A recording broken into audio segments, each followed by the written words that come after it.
여러분, 우리 신앙생활을 옷에 비유한다면 우리 신앙의 첫 단추는 뭘까요? 우리의 신앙생활을 아기의 걸음마에 비유한다면 우리의 신앙의 첫걸음은 뭘까요? 맞습니다. 예배입니다. 특별한 경우가 아닌 이상은요, 우리가 예배, 대부분의 그리스도인들은 신앙생활과 동시에 예배를 시작하게 됩니다. 저는 모태신앙입니다. 그래서 모태신앙 어머니 뱃속에서부터 예배를 시작했습니다. 그래서 제가 기억 속에 남는 장면이 있는데요. 추운 겨울날, 따뜻한 난로 옆에서 예배 시간에 어머니 무릎을 베고 그게 잠을 권하게 자던 기억이 납니다. 예배 시간 자는 게 왜 이렇게 답니까 또? 그래서 여러분들 마음 충분히 이해하지만 여기서 주무셔도 괜찮겠지만 말씀 듣고 예배하는 것 우리가 중요하다고 생각합니다. 어쨌든 우리가 예배의 첫걸음 우리 기억 못할 수도 있어요. 저같이 모태신앙이라 가지고 예배 첫걸음이 기억 안 날 수도 있지만, 그러나 기억하든 기억하지 못하든 분명한 사실은 뭐냐면 우리의 신앙의 첫걸음은 곧 뭡니까? 예배이라는 사실을 우리는 알고 있습니다. 그런데 여러분, 한번 내디딘 예배의 걸음은요 절대로 멈추지 않습니다. 신앙의 길에서 벗어나지 않는 이상 우리의 코끝에서 숨이 멈추는 그날까지 우리의 예배는, 걸음은 계속됩니다. 요한계시록 보면요, 좀 더 정확하게 말하면 영원히 계속됩니다. 요한계시록에 보면 죽은 이후에도, 그리고 부활한 이후에도 우리의 예배는 계속 이어지기 때문입니다. 이처럼 예배는요, 신앙생활의 알파와 오메가, 처음과 끝입니다. 그리고 동전의 양면처럼 신앙생활의 반대편에 뭐가 있냐면 예배가 있는 것이죠. 그래서 신자의 걸음은 곧 예배자의 걸음이라고 해도 결코 과언이 아닌 것입니다. 여러분, 하나님께서 이스라엘 백성을 이집트에서 구원해 내신 다음에 광야 생활을 하시지 않습니까? 근데 광야 생활 하라고 하실 때에 하나 만들라고 하는 그러한 건물이 있었습니다. 그게 뭔지 혹시 기억나십니까? 맞습니다. 성막을 만들려고 하셨지요. 저는 성막을 만들어서 하나님께서 이스라엘 백성에게 그 성막을 중심으로 진을 치라고 이야기를 하셨습니다. 뿐만 아니라 행진을 할 때도 저렇게 성막을 중심으로 행진을 하게 만드셨습니다. 그런데 여러분, 성막에 여러 가지 기능이 있지만 성막의 가장 중요한 기능이 뭡니까? 뭐죠? 예배입니다. 하나님을 예배하는 겁니다. 여러분, 이러한 성막의 기능과 그 성막을 중심으로 하나님이 예배하고 그리고 진을 치고 행진하라고 말씀하신 것은요, 하나님께서 당신의 백성들을 구원하시는 목적, 이유가 무엇인지를 너무나 분명하게 보여주는 그림 언어라는 것입니다. 이처럼 여러분, 예배는요 신앙의 본질이자 신앙의 핵심이라고 말할 수가 있습니다. 그리고 오늘 우리에게 주신 이 말씀은요, 예배의 본질이 무엇인지를 너무나도 분명하게 보여주고 있습니다. 여러분, 벌써 주무시면 반칙이에요. 이제 시작했는데 주무시면 안 되죠. 저한테 기회는 줘야 되잖아요. 그리고 지금부터 주무시면 후회하십니다. 오늘은 주무시면 안 돼요. 잘 들으셔야 됩니다. 큰일 납니다. 베단이라는 동네에 예수님을 위한 잔치가 열렸습니다. 이 베다니는요, 예루살렘 동편에 있는 작은 마을입니다. 여기에서 잔치를 베푼 장소는 아마도 나사로, 마리아, 마르다 3남매의 아마 집이었을 겁니다. 자, 잔치의 풍경을 한번 생각해 봅시다. 나사로는 지금 예수님과 손님들을 접대하느라 식탁에 앉아 있습니다. 그리고 마르다는 항상 그랬던 것처럼 어떻게 합니까? 대접하느라, 우리 마르다 아니지 않습니까? 대접하느라 정신이 없습니다. 막 돌아다닐 거예요. 잔치가 얼마나 시끌벅적해 해서 얼마나 흥이 올랐겠습니까? 그렇게 잔치가 막 흥이 오르던 그때에 사람들의 이목을 쫙 끌면서 모든 시선을 집중시킨 파격적이고 아주 충격적인 사건이 일어납니다. 시끄러운 그 잔치집이 갑자기 찬물을 끼얹는지 조용해졌을 것입니다. 누구 때문에요? 마리아 때문입니다. 마리아가 갑자기 예수님께 나와서는 예수님께 값비싼 향유를 부은 겁니다. 그것도 머리가 아니라 발에다가 그 기름 향유를 부은 것이죠. 여러분 오늘 3절 말씀해 보시면요, 마리아가 부은 그 값비싼 향유에 대해서 이런 부연 설명을 달고 있습니다. 순전한 나드 한 근이라고 달고 있죠. 이게 얼마냐? 감이 안 오시잖아요. 그런데 이 이야기를 읽었던 1차 독자들은 아마 대번에 알아들었을 겁니다. 순전한 나드 한 근은요, 노동자의 1년치 연봉입니다. 별로 안 놀라시네요. 노동자 1년치 연봉입니다. 근데 챗GPT에 제가 물어봤습니다. 이거 얼마야? 딱 물어봤어요. 그랬더니 그 2026년 기준으로 우리나라 노동자 하루 평균 품삯이 얼마냐? 약 18만 원이랍니다. 그러면 그거 우리 이 시대를 함산해 보면요, 1년치 연봉이 얼마냐? 5,500만 원 정도 됩니다. 한순간에 예수님의 발에 5,500만 원을 들이부은 거예요. 최저임금 10만 원으로 쳐도요 3천만 원으로 들여본 거예요. 역시 우리 사상교회는 통이 커요. 이 정도는 아무것도 아니지 뭐. 그냥 한 부는 거 뭐 어렵습니까? 이해합니다. 예. 다음에 제 발에도 부어 주십시오. 예. 근데 저자 요한이 굳이 이런 부연 설명을 달아놓은 이유는 분명합니다. 그만큼 값비싼 향유를 아낌없이 주님의 발에 부었다는 것을 강조하기 위함입니다. 근데요, 첫 번째 충격이 가시기 전에 두 번째 충격적인 장면이 이어집니다. 1년치 연봉에 해당하는 그 향유를 부은 것도 모자라서 갑자기 마리아가 자기의 긴 머리카락을 가져오더니 예수님의 발을 정성껏 닦는 겁니다. 여러분, 지금으로부터 2000년 전입니다. 남정네의 발을 여인이 손으로 닦는 것도 말도 안 되는 일이었을 텐데 머리카락으로 발을 닦는다? 2026년에 지금도 이거는 해당 사항이 안 되는 거예요. 근데 그 당시에 그렇게 했다는 것은 말도 안 되는 이야기입니다. 그 당시에요, 심지어 그 당시에는 기부인은 머리를 푼 상태에서 이게 사람들 앞에 나오지 않았습니다. 왜냐하면 머리를 올리지 않고 머리를 푼 상태로 나온다는 것은 자신이 부도덕한 여자라는 것을 공개적으로 보여주는 것이기 때문입니다. 여러분, 마리아가 그걸 몰랐을까요? 마리아가 그 사실을 몰랐을까요? 아니죠. 잘 알았겠죠. 너무나 잘 알았을 것입니다. 그럼에도 불구하고 마리아는 주저함 없이 자기의 머리카락으로 예수님의 발을 정성껏 닦고 있습니다. 여러분, 제가 성경을 보면서 항상 질문을 던져야 된다고 말씀드렸죠. 이 대목에서 우리는 질문을 던져야 됩니다. 왜 마리아는 이렇게 상식을 깨는 이렇게 충격적인 행동을 했는가 하는 겁니다. 아니요, 더 정확한 질문은 이겁니다. 마리아는 왜 이런 충격적인 상식을 깨는 행동을 할 수밖에 없었는가 하는 겁니다. 여러분, 했는가가 아니고요, 할 수밖에 없었는가. 여러분, 했는가는 충동적으로 그럴 수도 있어요. 그러나 할 수밖에 없다는 것은요, 의도적인 겁니다. 마리아가 그럴 수밖에 없었던 이유가 있었던 것이죠. 여러분 1절에 한번 보시겠습니까? 같이 읽겠습니다. 시작. 유월절 엿새 전에 예수께서 베다니에게 이르시니 이곳은 예수께서 죽은 자 가운데 살리신 나사로가 있는 곳이라. 그렇습니다. 지금 죽었던 오라버니 나사로를 예수님이 살려주신 거예요. 지금 삼남매가 잔치를 연 이유도 바로 그것 때문입니다.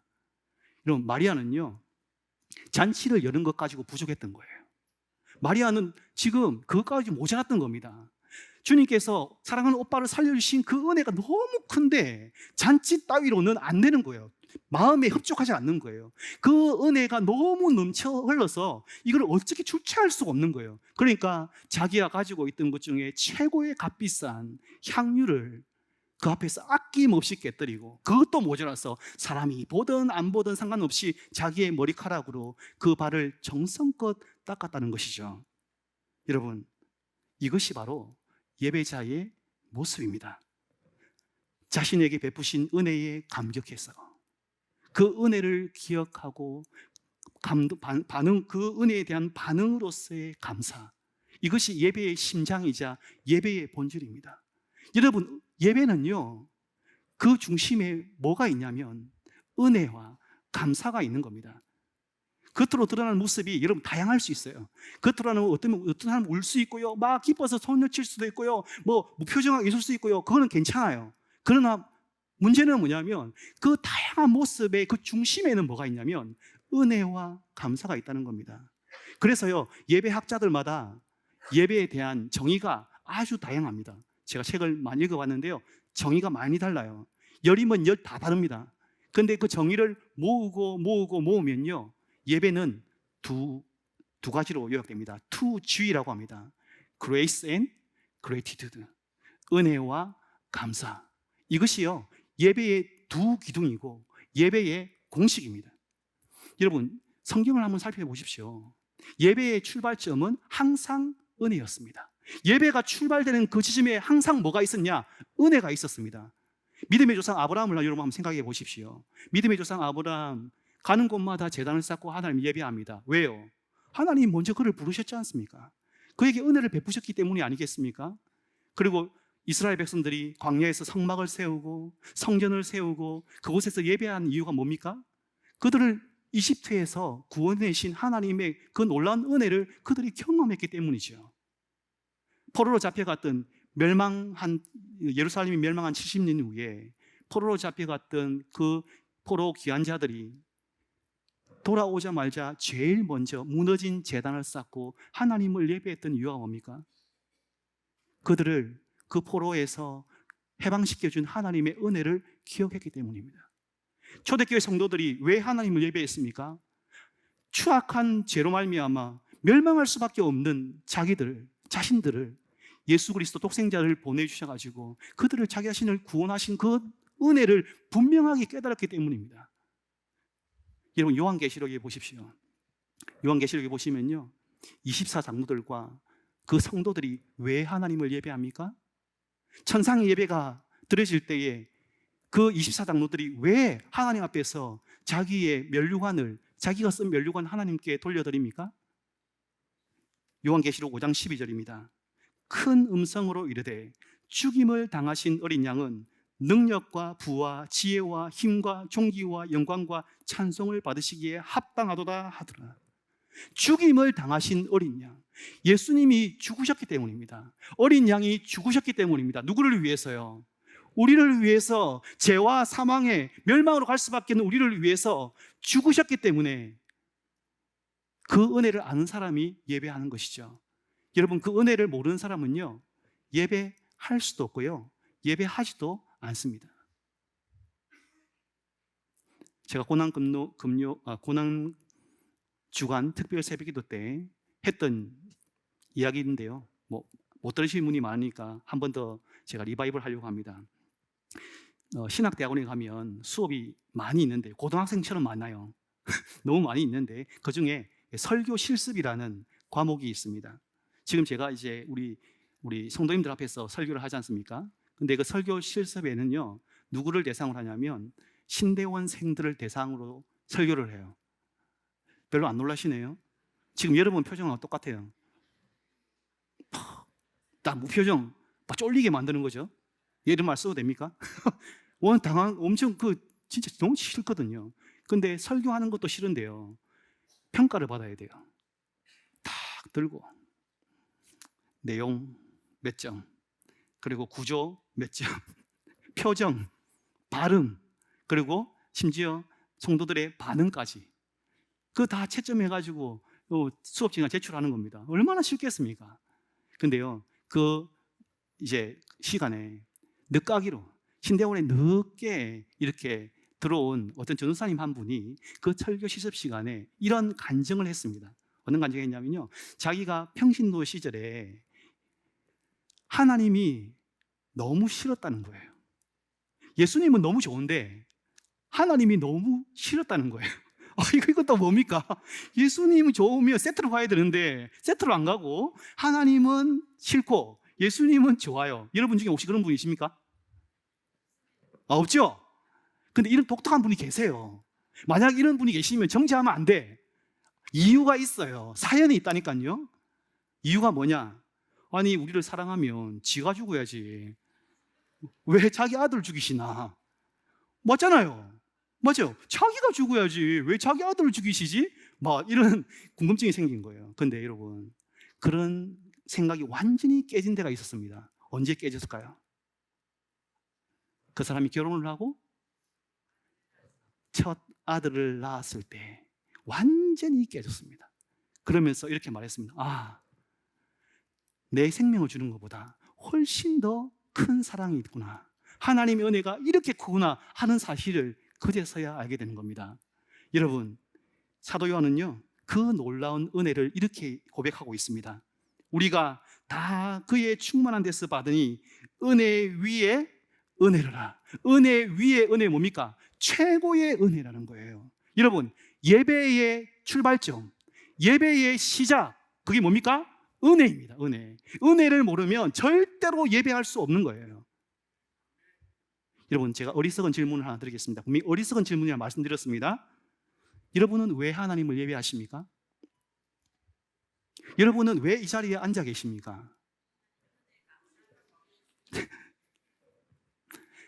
제가 어리석은 질문이라고 말씀드린 이유가 있습니다. 어리석은 질문을 드리는 이유가 있습니다. 왜냐하면 우리 자신도 모르게 예배에 두 기둥이 있다고 말씀드렸죠. 은혜와 감사. 이 순서가 바뀌는 거예요. 뒤바뀌는 거예요. 예배는 하나님의 은혜에 대한 감사의 반응인데, 우리가 어떤 반응을 해가지고 하나님의 은혜를 계속 받아내려고 하는 거예요. 이전에 그 사회를 보낸 목회자들이 종종 기상캐스트가 되곤 했습니다. 기상캐스트. 아마 어르신들은 아마 기억하실 거예요. 딱 사회 딱 첫 시작하면서 뭐라고 하냐면, 이렇게 비가 많이 오는 와중에도 예배의 자리에 나오신 성도 여러분, 기억나십니까? 이렇게 무더운 날씨에도 예배의 자리를 지키러 오신 성도 여러분, 이렇게 피곤하고 힘든, 하루 종일 피곤하고 힘든 여러분, 그런 상황 속에서도 예배의 자리에 나오신 성도 여러분, 그렇게 이야기했지 않습니까? 그런 경험 있으시죠? 여러분, 그렇게 하는 순간 우리의 예배, 우리의 찬양의 대상이 누구에서 누구로 바뀝니까? 그런 상황 가운데서 예배 자리에 나와왔으니 기특한 거예요. 성도들이 의가 되는 겁니다. 그런 상황 속에서 교회에 나와왔으니 뭘 받아야 됩니까? 보상을 받아야 됩니다. 보상을. 내가 잘한 게 있으니까 보상을 받아야지요. 근데 여러분, 하나님의 은혜는요, 은혜이지 보상이나 거래가 아닙니다. 이처럼 예배가 거래가 될 때에, 예배의 출발점이 은혜가 아니라 내 공로나 내 의가 될 때에, 그때부터 예배는 타락하기 시작합니다. 성경에 보면요, 그런 예배 아닌 예배를 가장한 거래가 굉장히 많이 등장합니다. 성도님들이 이런 말을 하시는 걸 종종 듣습니다. 은혜 받으러 예배 가자. 은혜 받으러 예배 가자. 이 말 틀린 말입니까? 맞는 말입니까? 대답하지 마십시오. 곤란할 수 있기 때문에. 네, 틀린 말입니까? 맞는 말입니까? 분의 이상 아니죠? 예배는요, 은혜 받은 사람이 오는 거지 은혜 받으러 오는 것이 아닙니다. 물론 예배하러 오면 은혜 받죠. 은혜 못 받는 게 이상합니다. 은혜 받지요. 왜냐하면 우리 하나님은 너무 자비로우시기 때문에 예배자들에게 반드시 은혜를 줍니다. 제가 일부 예배 때는 이야기 안 한 건데요, 제가 담임 목사니까 이런 이야기 할 수 있을 것 같아요. 담대하게. 여러분, 한 달만 예배 오지 마세요. 죽인 뭔 소린가? 한 달만 예배 오지 마세요. 그러면요, 여러분 이 자리에 있는 게 얼마나 놀라운 일인지, 얼마나 은혜로운 일인지를 깨닫게 됩니다. 그게 뭐냐? 은혜 안 받은 것 같잖아요. 나한테 아무 일도 일어나지 않는 것 같잖아요. 천만의 말씀이요. 한 달만 나오지 마시라니까요. 그러면 영혼이 바짝 마른다는 것을 느끼게 됩니다. 여러분, 내가 감정이 요동하든 안 하든 상관이 없이요, 이 자리에 있는 것 자체가 하나님의 놀라운 은혜라는 것을 기억하셔야 됩니다. 그런데 우리 하나님은요, 빈손으로 돌려보내지 않으세요. 하지만요, 예배는 우리가 먼저 은혜를 받는 현장이기 이전에 이미 우리에게 은혜를 베푸신 그 하나님께 감사의 응답을 드리는 현장입니다. 그것이 예배의 제일 되는 목적이라는 사실이죠. 마리아의 모습 속에서 우리가 그 예배자의 모습을 발견하게 되는 겁니다. 그런데 성도 여러분, 예배의 이 본질을 우리가 망각할 때, 잊어버릴 때, 예배의 우선순위가 뒤바뀔 때, 내가 은혜 받는 것이 먼저 될 때에 반드시 발생하는 문제가 있습니다. 반드시 이 문제가 발생합니다. 혹시 여러분 뭔지 아시겠습니까? 평가합니다. 예배를 평가합니다. 지난주 예배는 은혜로웠어. 근데 이번 주 예배는 별로다야. 지난주 설교는 참 좋았는데 이번 주 설교는 준비 열심히 안 했나 보네. 여러분 지금 그런 표정입니다. 자, 잠시 무음을 해주세요. 여러분, 사람이 만든 작품, 사람이 만든 무대, 사람이 만든 영화, 물건, 여러분 다 평가해도 돼요. 이번 작품은 지난 작품보다 좀 못한 것 같아. 지난 무대는 이번 무대보다 좀 나은 것 같아. 얼마든지 평가할 수 있습니다. 근데 여러분, 예배는 우리가 평가할 수 없습니다. 왠지 아십니까? 예배의 유일한 관객, 예배의 the only audience, 그분은 오직 삼위 하나님 한 분이시기 때문입니다. 하나님만이 우리의 예배를 평가할 수 있지, 우리가 하나님 예배를 평가한다고요? 물론 예배를 평가하고 싶은 마음이 들 수 있습니다. 저도 그렇습니다. 그런 마음이 들시요. 근데 여러분, 그런 마음이, 예배를 평가하고 싶은 마음이 막 물밀듯이 올 때에 여러분 기억하셔야 돼요. 예배의 유일한 관객이 누구신지를 기억하셔야 됩니다. 여러분 혹시 예배자가 아니라 예배의 관객이 되고 싶은 유혹이 여러분에게 몰려올 때에 네가 하나님의 보좌를 차지해. 네가 하나님의 보좌를 차지해. 네가 하나님이 돼. 사탄의 강교한 속삭임이라는 것을 기억하셔야 됩니다. 태초에 에덴 동산에 있었던 그 일이 예배의 현장에서 똑같이 일어나고 있다는 사실입니다. 형제자매 여러분, 우리는 예배하러 옵니까? 예배 받으러 옵니까? 예배자로 서 있습니까? 예배 관객으로 앉아 있습니까? 설교자만, 찬양팀만, 기도자만, 설교의 순서를 맡은 사람만 예배자가 아닙니다. 우리 모두가 다 예배자입니다. 오직 한 분 하나님만이 관객이신 것이죠. 혹시 여러분들 중에 목사님 저는 딱히 하는 게 없는데요, 뭘 해서 예배자가 아니고 우리 전체 자체가 예배자라고요. 근데요, 실제로 우리가 할 수 있는 게 너무 많이 있습니다. 예배자로 준비되어야 될 것이 너무 많다고요. 제가 예를 들어볼까요? 첫 번째, 예배를 위해서 몸 상태를 최고의 컨디션으로 준비하는 겁니다. 여러분, 제가 어제 몇 시 잔 줄 아십니까? 제가 몇 시 잤을까요? 별로 궁금하지도 않은 거 왜 물어보냐? 예, 압니다. 그래도 궁금해 주세요. 9시 잤어요. 9시. 저녁 9시 잤어요. 왜 9시 잤을까요? 피곤했어요? 아니요. 저도 붉은 불토 보내고 싶어요. 근데 담임 목사 되고서는 절대 그게 안 돼요. 지금 설교할 때에 제가 몸이 혹시 피곤해서 제대로 설교를 못 전할까봐, 머리 회전이 안 될까봐 빨리 자는 겁니다. 최대한 제가 설교자로 제대로 서기 위해서, 예배자로 제대로 서기 위해서 그렇게 하는 겁니다. 그리고 지각하지 않는 겁니다.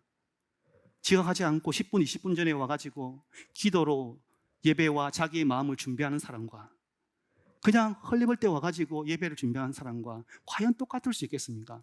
이전에 우리 믿음의 선배들이 어떻게 예배를 준비했는지 여러분 기억하십니까? 저희 아버지 어떻게 했는지 저는 기억하고 있는 게 있습니다. 옛날에는 새돈이 없었잖아요. 헌돈이 많았잖아요. 그 헌돈을 다리미로 다려가지고 봉투에다 딱 넣어가지고 정성껏 드립니다. 아이고 목사님, 시대가 바뀌었잖아요. 인터넷 뱅킹으로 딱 보내면 되잖아요. 오케이, 알겠습니다. 저는 그걸 말하는 게 아니에요. 그렇게 했던 그 마음가짐을 말하는 거죠. 여러분, 그분들의 예배는 언제부터 시작됐을까요? 주일 9시 반? 12시? 어휴, 일주일 내내 토요일부터 그 다림질 할 때부터 예배는 시작되었겠지요. 제가 유튜브에서 어떤 프로축구 인터뷰 영상을 본 적이 있습니다. 축구 선수도요, 최고의 퍼포먼스를 내기 위해서 경기 전날에 굉장히 많은 걸 준비하더라고요. 예를 들면 식단 조절을 합니다. 아무거나 안 먹어요, 경기 전날에는. 그리고 잠을 8시간씩 잔다고 합니다. 그래서 충분히 숙면을 취하기 위해서 자기 전에는 스마트폰이나 TV 시청 같은 거 일절 안 한답니다. 왜? 눈이 이렇게 자극이 오면 잠을 잘 못 자니까요. 그리고 경기 당일 날에는요, 3, 4시간 전에 가가지고 그 축구장에서 워밍업을 합니다. 준비 운동을 합니다. 왜 그럴까요? 그래야지 다치지 않고 제대로 경기를 뛰기 때문입니다. 여러분, 한낱 축구도요, 최고의 퍼포먼스를 내기 위해서 그렇게 준비합니다. 하물며 살아계신 하나님 앞에 예배하러 나오는데 몸과 마음이 준비가 되지 않는 상태에서 예배할 수 있다고요?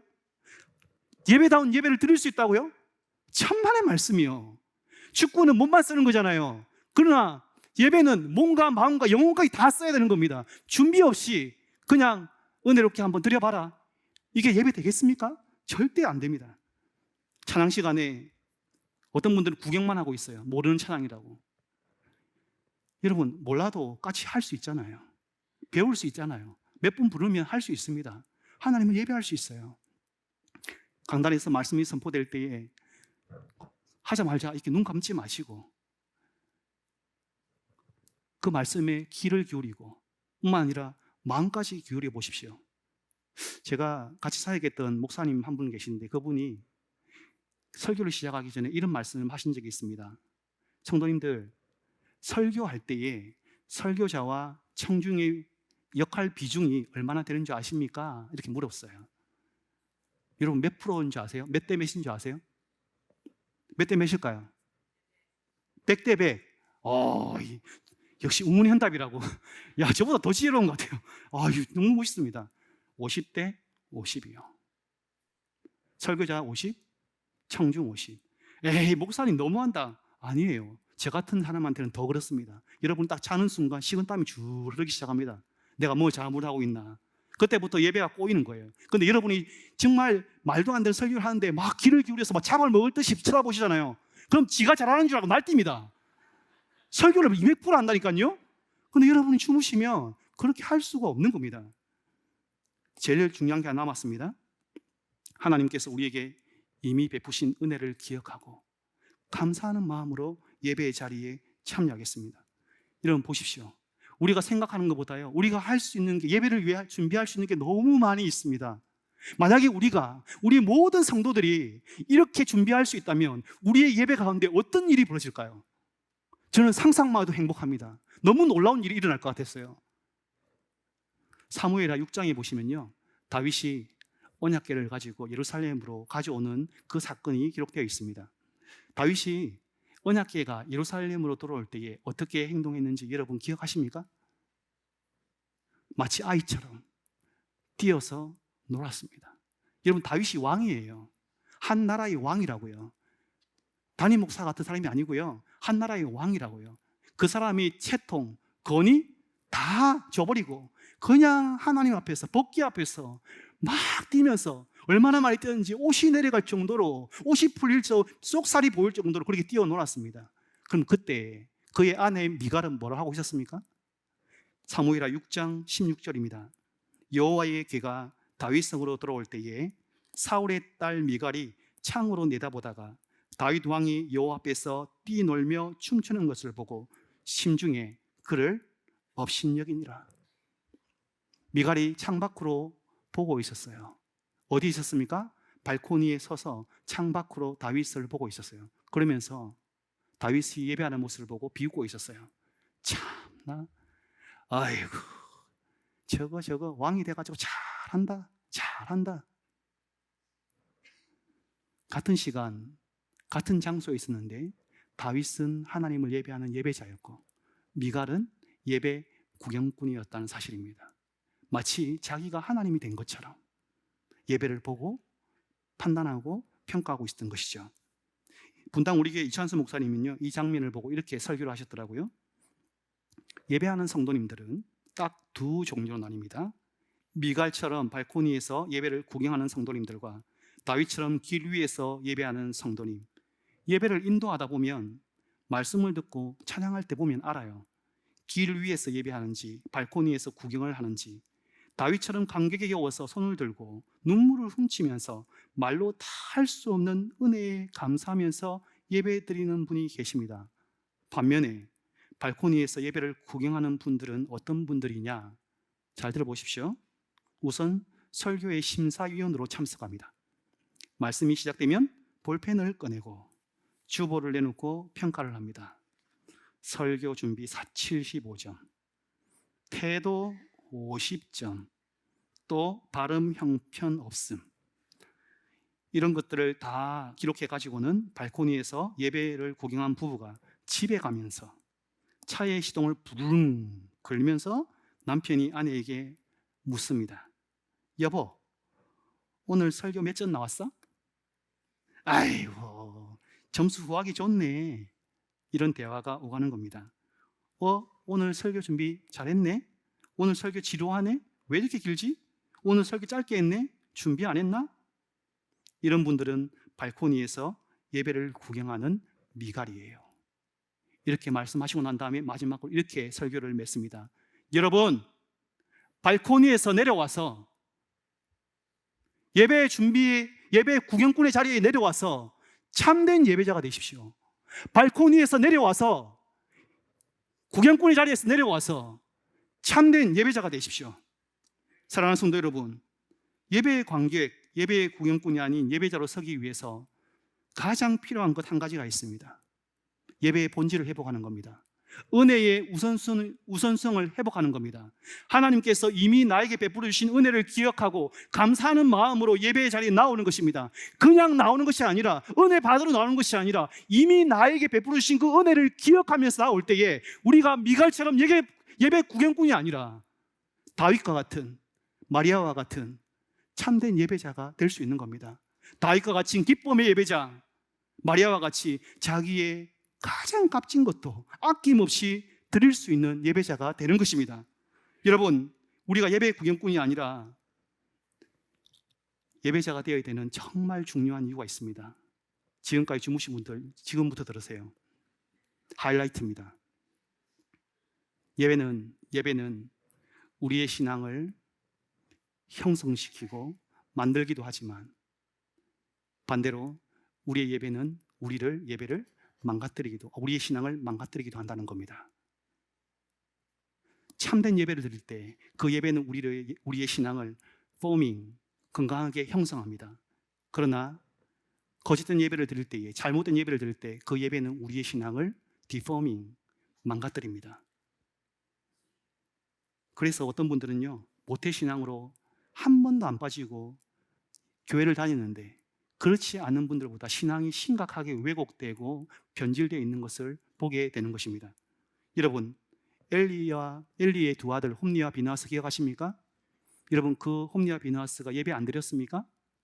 드렸지요. 언제까지요? 벌받아 죽을 때까지 들었습니다. 심지어 그 사람들은요, 제사장이라서 예배를 인도하는 사람들이었습니다. 그들에 대해서 성경은 어떻게 평가하고 있는지 아십니까?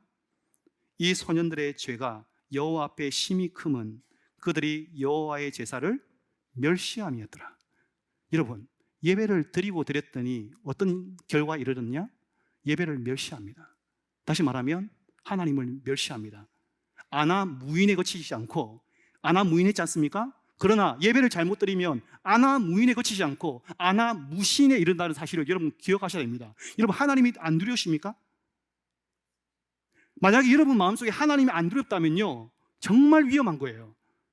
예배 자리 나오면서 이 자리에 두세 사람이 모인 곳에 내가 그들과 함께 있겠다고 분명히 말씀하셨는데 그런 두려움 없이 그냥 나온다? 중세 천년간에 그 청년을 암흑기라고 부릅니다. 중세 암흑기라고 부릅니다.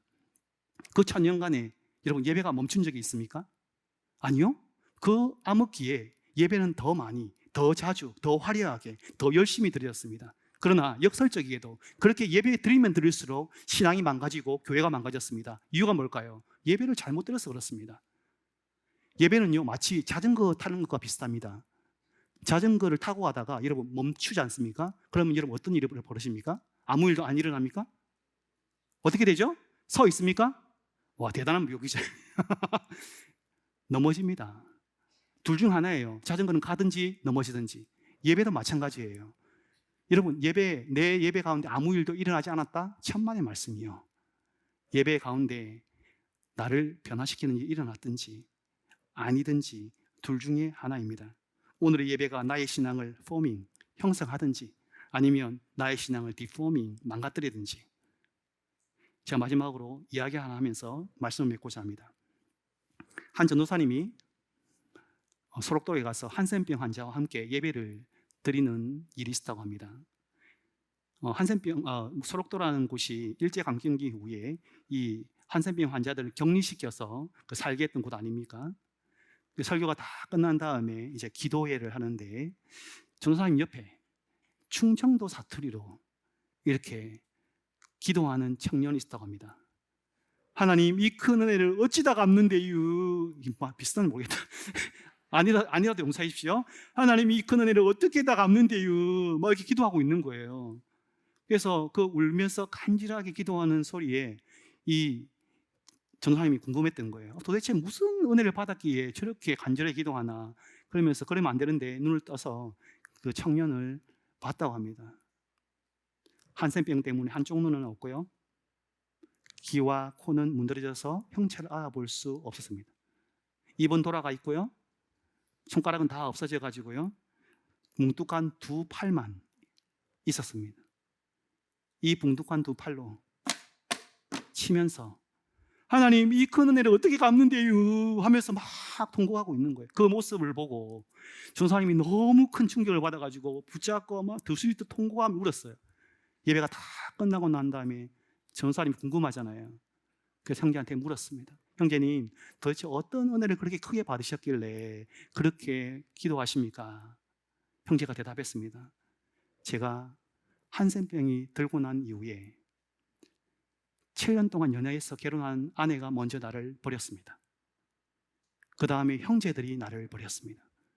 그리고 나를 보고 눈물 짓던 부모님도 나를 버렸습니다. 너무 큰 상처를 받아서 이렇게 살면 뭐하나 세상을 하직하려고 했던 그때에 하나님이 저를 만나 주셨습니다. 찬송을 부를 때에 하나님이 저를 반겨 맞아 주셨고, 성경을 펼 때마다 주님께서 저를 위로해 주셨습니다. 말씀을 들을 때마다 저에게 희망과 용기를 주셨고, 그리고 항상 저에게 내가 너를 사랑해, 내가 너를 사랑해, 이렇게 말씀해 주셨습니다. 그러니 그 큰 은혜를 어떻게 다 갚는데요? 참으로 복된 예배자입니다. 사랑하는 성도 여러분, 은혜가 진정한 예배를 가능케 합니다. 은혜가 진정한 참된 예배를 가능케 합니다. 받은 은혜를 기억하는 가난한 마음을 가진 성도, 이미 우리에게 주신 은혜 위에 은혜를 그 마음에 품고 기억하면서 나온 성도가 하나님을 진정 예배할 수 있습니다. 감사로 제사를 드리는 자가 나를 영화롭게 하나니 그의 행위를 옳게 하는 자에게 내가 하나님의 구원을 보이리라. 아무쪼록 여러분, 하나님의 은혜에 날마다 감격하시기를 바랍니다. 성도 여러분, 여러분 마음속에는 하나님의 은혜가 있습니까? 그 은혜를 갈구하십니까? 메말라 있을 때가 있지 않습니까? 우리의 심령이 메마를 때가 있잖아요. 그걸 가만 놔두십니까? 살 수 있으세요? 우리가 은혜 없이 어떻게 삽니까? 어떻게 예배를 합니까? 우리가 메모를 수 있습니다. 살아가다 보면 힘들 때가 있고 우리 영혼이 바짝 감을 때가 있습니다. 그러나 그 상태로 두시면 안 됩니다. 은혜가 없으면 하나님 앞에 은혜를 간절히 간구하고 하나님이 우리를 변화시켜 주시기를, 그래서 이 예배의 자리가 하나님이 폭포수와 같은 은혜를 부어주시는 자리, 우리를 살려주시는 자리가 되어야 되는 것이죠. 날마다 하나님의 은혜가 감격하여서 예배의 관객, 예배의 구경꾼이 아닌 다윗처럼 마리아처럼 하나님을 참되게 예배하는 저와 여러분 되시기를 주님의 이름으로 축복합니다.